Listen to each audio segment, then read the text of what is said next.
Au sein de la CMA-CGM, on développe depuis maintenant plusieurs années notre centre opérationnel qu'on appelle le Fleet Navigation Center, qui nous permet d'être en liaison avec nos navires 24 heures sur 24, 7 jours sur 7, et surtout de leur donner les meilleures routes en termes de sécurité que l'on puisse aujourd'hui donner à des navires. C'est-à-dire que dans notre centre, on calcule, si vous voulez, la hauteur des vagues, la force des courants, on a toutes les informations météo, et donc on est capable soit de dévier la route initiale prévue pour leur faire éviter des fortes mers, soit de les arrêter dans un port, soit au contraire de les faire accélérer pour qu'ils passent avant la tempête, soit carrément de faire une autre route complète. Et pour animer ce centre, on a des personnels bien sûr permanents, mais on a aussi la rotation de nos commandants.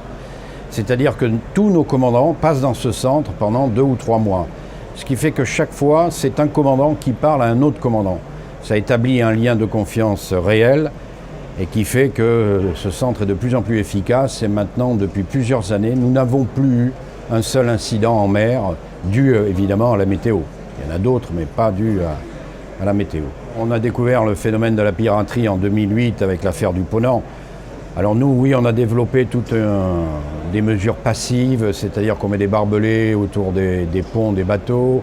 On a créé une citadelle où l'équipage peut se réfugier. C'est une pièce qu'on a renforcée, donc ils ne peuvent pas l'ouvrir ni tirer à l'intérieur.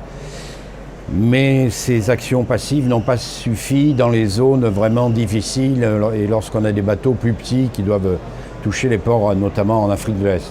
Donc là, on a mis des gardes armés à bord. On a été les premiers à le faire parce qu'il fallait protéger nos équipages. C'était vraiment pour nous essentiel. Et aujourd'hui, le gouvernement français vient de décider que même sur les bateaux battant pavillon français, on pourrait mettre des gardes privés pour protéger les équipages.